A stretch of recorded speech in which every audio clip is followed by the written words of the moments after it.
Greetings, members one and all of the Salivation Nation. Another day to celebrate the silver price surge. Depending upon your point of view, that is. We're going to talk about why silver has risen today and what else went up as well that typically doesn't during the times that precious metal prices rise. And we're going to answer the question if this is the beginning of a sustained rally for silver prices. So let's explore.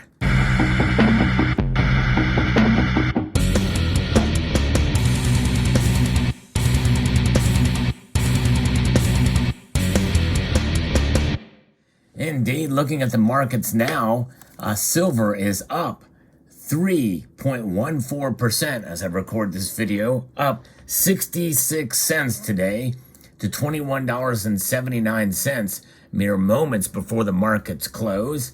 Gold is also up dramatically, up over 2.8%, up almost $50 on the day to $1,756.90. Platinum and palladium both did better than gold and silver, up over 5% each. Amazing to see. The gold to silver ratio, though, is still above 80. In fact, it's almost 80 to 81. But still, silver is outperforming slightly gold, which is something that we can expect. But yes, it is interesting and fascinating to see this. We're going to be referencing an article here from Kitco that gives us some indication, but there's a lot more to it than this. Gold and silver prices we saw solidly higher today. Gold is scoring a 2.5-month high, and silver is at a 4.5-month high following U.S. inflation report that came in just a bit cooler than market expectations, and in turn pushed the U.S. dollar index and U.S. Treasury yields sharply lower. And so that is where we are at. The dollar index and Treasury yields get hit hard. And why is this? Well, because of what I posted in the community tab this morning. The reason, essentially, the precious metals markets are now thinking that likely the Fed could pivot sooner than they had anticipated based off of their last press conference.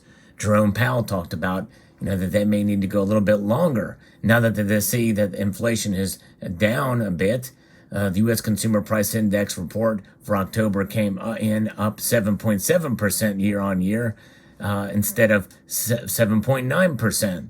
So that's a 0.2% difference, but the markets are exploding because of this news. It's insane. Everybody's celebrating it, but in reality, they should really check themselves on this, but this is the psychology of the markets, and it's also the politicization of the markets as well. And how are they reacting? Well, the Dow Jones Industrials is up over 1,200 points now to over 33,700 points. The NASDAQ is up 760 points. The S&P 500 is up 207 points. The New York Stock Exchange is up 646 points. But the Nikkei is actually down. So that gives you an indication of where the Asian markets are. So that is something to consider as well, too. And the dollar index, by the way, down over 2.5 points there, down over 2.3% to 107.78. So that is what is causing gold and silver to rise. And by the way, if you look at other things like Bitcoin, it's starting to recover slightly. It's now up to 17,950 per Bitcoin. But that's kind of an aside note here. So there's where we are at now. The slightly cooler reading on the CPI print may influence the Federal Reserve's decision-making process of its December FOMC meeting. The Wall Street Journal is reporting that the Fed is likely to raise its fund rates by 0.5% in December, according to Kitco here, following a string of 0.75% increases in the past FOMC meetings. I tend to agree with that analysis. I think they're going to pivot and not raise as much, but still do one in December. The U.S. stock indexes, as I mentioned, soared on the cooler CPI data, and the with cryptocurrency markets, they continue to remain in turmoil late this week. I did a video about that recently. I encourage you to check that out. It talks about what's going on there. The fears of a contagion effect and more liquidity in the cryptos that is occurring. In fact, since I recorded my video, in fact, literally just as I was uploading it, Binance decided not to make the purchase of the FTX exchange. So there is that, and I think that's weighing in on some of this stuff. But really, in a sense, this is a knee-jerk reaction, and even though it's a solid gain since the previous solid gains that we saw recently, do not get too terribly excited about this. In other words, I don't think it's going to be sustained. This massive increase, this surge, I think will be short-lived in the stock market and also in precious metals. Because it's a knee-jerk reaction to this inflation number, which you think about it, it's only 0.2% lower than what they had expected. But when you look on the opposite side of it, think about this for a moment, folks. It was around this time last year that inflation really started to pick up. In fact, I did look into it, and at this time last year, inflation was at 6.2%. So you have to stack the 7.7% on top of the 6.2%, something that I've been talking about to keep in perspective these inflation numbers that we've been seeing year after year, or year over year rather, because we're well into a year of high inflation, and so all of these rate hikes that we've given just to see it go down from going to lowering the rise 0.2%, it's really, in a sense, pathetic. In other words, the Fed is not doing enough of the tightening, and they are working against the very politicians from which they agree in terms of monetary theory and the like, because they want to print more money, or they want to spend more money, and the Fed is going to be required to do that to meet these legislative demands, especially with the so-called Inflation Reduction Act, which is really the Inflation Act. It does more to cause inflation, even though none of the legislation none of the criteria in the bill address inflation at all, and they've all but admitted that now.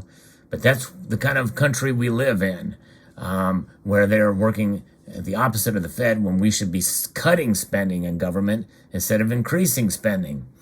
And we just got out of an elections cycle where we still don't know the outcome of some of these races, but it ended up being a red trickle instead of a red wave, certainly not a red tsunami.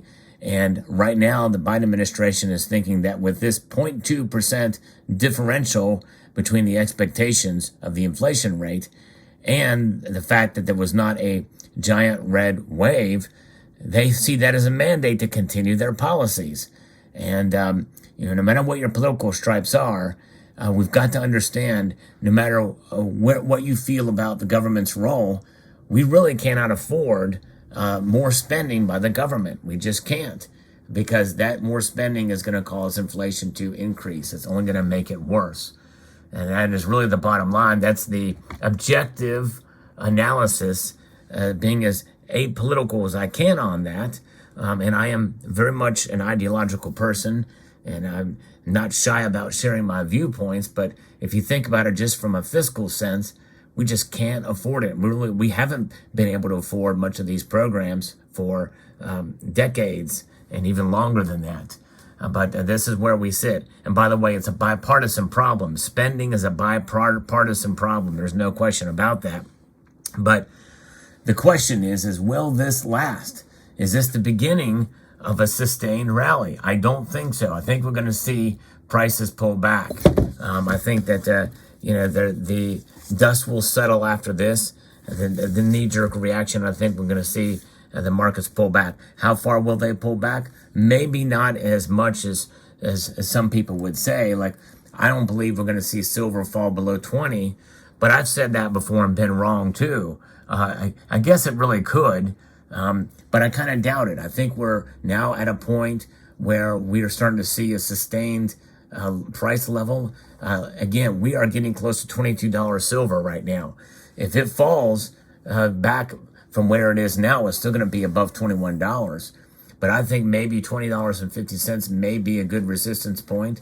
And for gold, I think that likely a $1,710 or $1,725 might be a good resistance point for gold, which means they're still high. And I think that that might be a good place to launch for higher prices due to conditions that aren't necessarily knee-jerk reactions and psychological moves. But there you have it. Very interesting day to see silver do its thing. Silver rising along with the stock market. Gold rising along with the stock market. You don't see that every day, but it does happen. And this is a perfect day for reasons why we're seeing it. But nonetheless, I think the Fed will start to pivot slightly by raising rates only 0.5 point in December. And where we are at with inflation, I think it could get worse, especially with heating oil and what's been going on with fuel. You know, there's no political reason to continue to pump the oil reserves into the economy, so likely gas prices will go up again, which means inflation is going to get worse. So keep that in mind, folks, and hold on to your gold and silver, and be cautious about buying when the prices spike like this. This is something that I caution folks. Whenever it spikes up dramatically, I would pause on buying because I think that I don't think this is going to be sustained, at least at this level. We may see silver go back to $21 again. We may see gold go back down to just above 1,700 again. That's just, I'm not a financial advisor. I don't play one on TV. I didn't stay at a Holiday Inn Express last night. But that is one thing that I've seen time and time again, that whenever the prices spike dramatically in a given day, typically the markets consolidate in the following days. We'll see how it plays out, but nonetheless, it's interesting all the same. Let me know what your thoughts are in the comment section below. I would like to extend a multitude of gratitude to you all for taking the time to watch this video and to encourage you to please rate. That means press that thumbs up button somewhere down here in this vicinity. Share this video among every single social media platform you can think of. Comment and subscribe.